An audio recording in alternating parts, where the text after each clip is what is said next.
Break के बाद आपका स्वागत है। जीएसटी लागू होने के बाद सोलर टैरिफ में बढ़ोतरी की आशंका जताई जा रही है। अगर जीएसटी 18% रहता है तो सोलर पैनल्स की प्रोजेक्ट कॉस्ट में 8 से 9% की बढ़ोतरी होगी। इससे सोलर टैरिफ में 10 से 12% की बढ़ोतरी हो सकती है।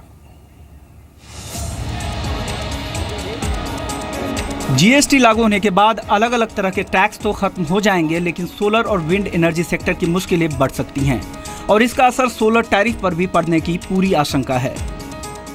सोलर पैनल की लागत और इंपोर्ट पर निर्भरता के कारण मौजूदा टैक्स छूट अगर खत्म हुई तो सोलर पैनल्स की इनपुट लागत में बढ़ोतरी होगी। जानकारों के मुताबिक मेंटेनेंस कॉस्ट और ऑपरेशन कॉस्ट के अलावा अगर 18% जीएसटी मान ले तब भी प्रोजेक्ट कॉस्ट में 8 से 9% की बढ़ोतरी होगी। इससे सोलर टैरिफ में 10 से 12% की बढ़ोतरी हो सकती है। डेफिनेटली करेंटली आप देखो तो all solar projects is nearly having 0% tax, so they should be kept out of the GST. So otherwise the impact is ultimately going to be passed on to the consumer itself. The investment impact will be there in the long, at least in the short term, because currently we see nearly 2,500-3,000 megawatt bids are pending. फिलहाल solar panels पर tax नहीं लगता है। कई राज्य घरेलू panel manufacturing पर value added tax यानी वैट नहीं लगाते। एक रिपोर्ट के मुताबिक एक साल के अंदर 27,000 करोड़ रुपए की लागत से करीब 4.8 गीगावाट के सोलर प्रोजेक्ट लगाए जाने हैं। इसके अलावा टैक्स संबंधी छूट नहीं मिलने से 5,000 मेगावाट के चालू प्रोजेक्ट भी मुश्किल में फंस सकते हैं। जहां तक विंड पावर की बात है तो मौजूदा हालत में इस सेक्टर को कस्टम्स और एक्साइज ड्यूटी में छूट मिलती है, लेकिन जीएसटी लागू होने के बाद इस पर एडिशनल टैक्स 12% तक बढ़ जाएगा। अब बात रियो ओलंपिक्स में मिक्स डबल्स टेनिस मुकाबले में सानिया मिर्जा और रोहन बोपन्ना मेडल से सिर्फ एक कदम दूर हैं। सानिया मिर्जा और रोहन बोपन्ना सेमीफाइनल में पहुंच गए हैं। क्वार्टर फाइनल में ब्रिटेन के एंडी मरे और हीथा वॉटसन को सानिया बोपन्ना की जोड़ी ने सीधे सेटों में 6-4, 6-4 से हरा दिया।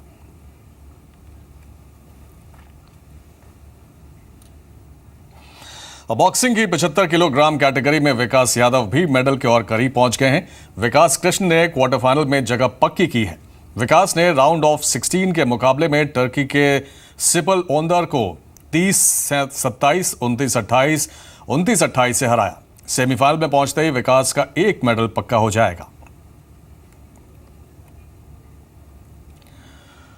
और बॉक्सिंग से भी भारत की जीत की उम्मीदें बढ़ गई हैं। जीत के हीरो हैं विकास कृष्णन। टर्की के मुक्केबाज को हराकर विकास कृष्णन क्वार्टर फाइनल में पहुंच चुके हैं।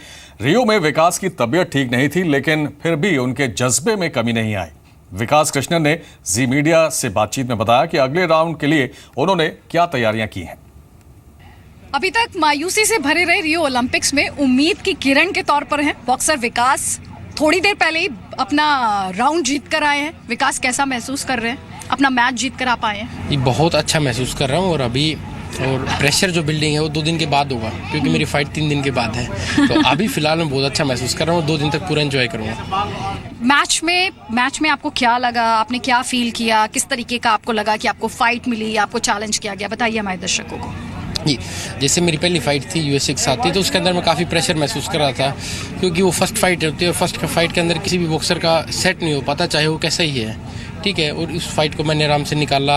आज वाली फाइट बिल्कुल ईजी गई, लेकिन आज मेरी परफॉर्मेंस पहले वाली फाइट से बहुत ज़्यादा बेटर थी। मैंने अपना 80-90% देने की कोशिश की। अगली फाइट के अंदर मैं चाहूँगा मैं अपना 100% दूँ और मैं उज़्बेकी बॉक्सर को बीट करूँ। आप अगली फाइट के बारे में ऑलरेडी बात कर रहे हैं। आप उज़्बेक बॉक्सर के बारे में मैं आपसे पूछूं, किस तरीके का चैलेंज आप उनसे एक्सपेक्ट कर रहे हैं? क्या उससे पहले भी आप कभी उनसे भिड़े हैं? मेरा उनसे पहले मुकाबला हुआ था एशियन चैम्पियनशिप में, तो मैं 2-0 के स्कोर से आ रहा था। हालांकि मेरा स्कोर 2-1 था, लेकिन एक पॉइंट मेरा वार्निंग की वजह से कट गया था, तो अल्टीमेटली जो स्कोर था वो 2-0 का था। लेकिन उस टाइम मैं फॉर्म में नहीं था, because I was preparing for the world championship. लेकिन अभी मैं फॉर्म में हूँ, तो अभी लगता है मैं उसको बीट करता हूँ। तो मैं बोल सकती हूँ कि ये आपके लिए बदलाव फाइट है? हाँ, बिल्कुल बदलाव फाइट है, क्योंकि एक बार मैं उससे आ रहा हूँ, तो इस बार मैं उसको हराना जरूर चाहूँगा। और उसके भी कहीं ना कहीं दिमाग में होगी, क्योंकि पिछली बार मैंने उसको कुछ अच्छे ब्लोज मार दिए थे एशियन चैम्पियनशिप में, कुछ मैंने हार्ड पंचिंग उसको मार दी थी, तो उसके भी ये कहीं ना कहीं दिमाग में होगा कि भाई इस लड़के से फाइट टफ होने वाली है। मैं जानती हूँ आप मेडल से कितना दूर हैं, मैं आप ही से पूछती हूँ आप मेडल से कितना दूर हैं? नहीं, अभी बहुत दूर हूँ मेडल से। एक ही झटके में हम कितना ही दूर जा सकते हैं। और ये ओलंपिक मेडल ये है कि 4 साल का इंतज़ार बहुत ज़्यादा लंबा हो जाता है और पता नहीं होता इंसान का कि भाई कब कोई इंजरी घेर ले या कब कोई नया लड़का हमको बीट कर दे। इस बात पे कोई पक्की बात नहीं होती।